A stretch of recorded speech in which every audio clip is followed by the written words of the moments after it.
Why should anything be a nation?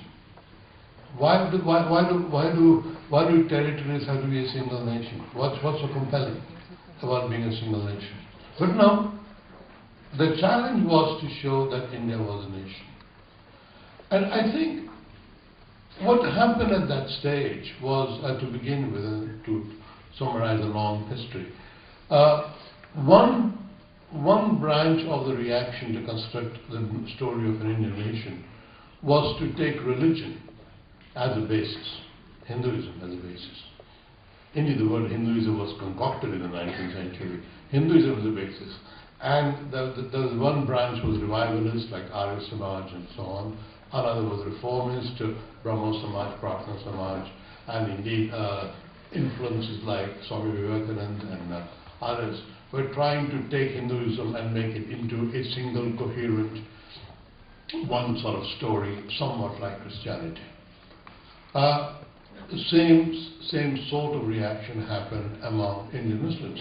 They too had a reform idea, and as Syed Ahmad and the revivalist ideas were going on and so on. It was not until Congress formed and Congress started articulating the needs of what I would call elite urban India that they began to formulate a notion of a nation which of course had religious roots, but perhaps it was more than that. And from then on till about 1947, the struggle that Congress and other parties waged, especially through the different ideas, again and again came up with certain problems. One narrative of the Indian nation begins in almost prehistory and says basically India is a nation because it's an Aryan nation, and it happens to be it has a continuous history.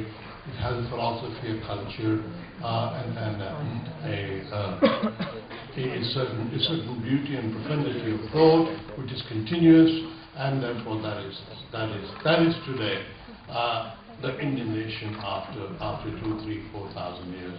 That is what the transformation. The Congress, as a movement, chose not to go down that line, and it said, yes, while that is true, there is also a mixed stream of Islamic influence, and a syncretic idea arose of India through the mingling of the Islamic and Hindu cultures. And indeed, India is that which was formulated in the 16th, 17th, 18th centuries, and now it is that India which we celebrate as a single nation. You read Nehru's Discovery of India, and that is indeed the idea he celebrates, and that was very much the idea that quite a lot of people hold by.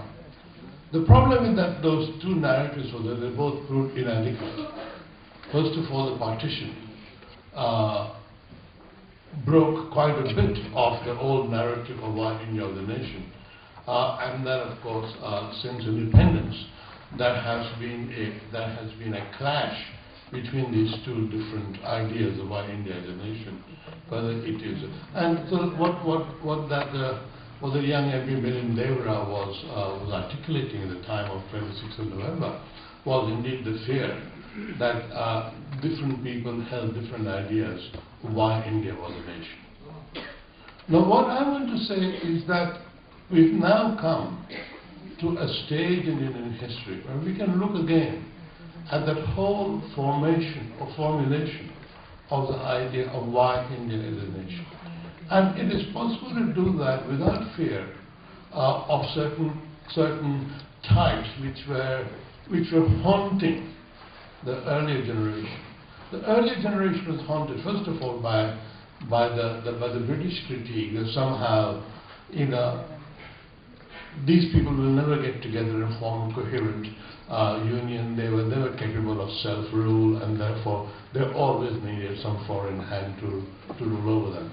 Well, 61 years after independence, India has laid to rest that fear that India would fall apart, would disintegrate, would balkanize, would not be able to run itself, and so on.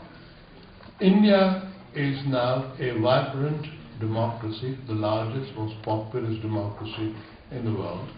And if you think about it, not many nations around the world, including the Western world, can boast of having been a democracy for as long as 61 years. Germany has not been, nor has been Greece, Spain, Portugal, Italy, to say nothing about all of Eastern Europe. Russia hasn't been a democracy as long as 61 years in its entire history. And in French history, the Fourth Republic did not last as long as 61 years. And so, in a sense, to have been a democracy for 61 years is already beginning to be quite a unique achievement in the history of the world.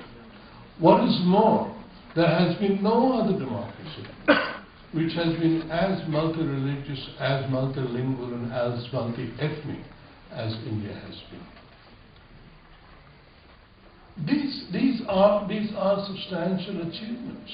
And my idea, the idea I want to advance to you is that the earlier generation wanted a single story, a single unifying, overarching narrative as to why India was a nation. And I want to point out that not only are those stories now very divisive, those are the stories which are currently haunting Indian politics. The stories of the Hindu India as against a syncretic India. Those stories are right now divisive and haunting India, and both of them are grossly inadequate. They're inadequate because, first of all, both those stories, by and large, are North Indian stories. They have the history of the Delhi Sultanate.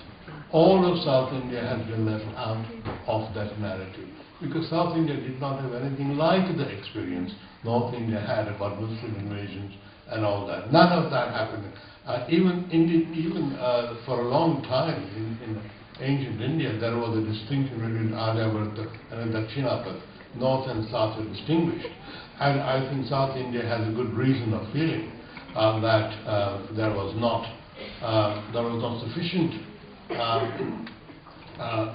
sufficient cohesion, sufficient admission of South India into Indian history. But also we have left the Northeast completely out of the narrative.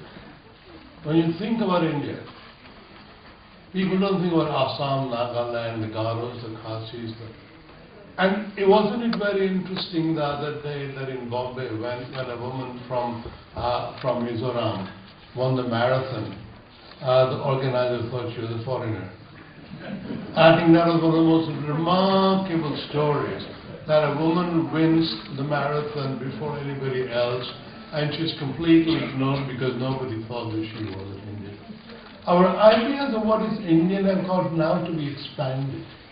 Our ideas of what is to be Indian have got to admit the really substantial diversity that there exists. And although we talk about unity and diversity, we really have failed to include the variety of ethnicities, races, religions, languages even.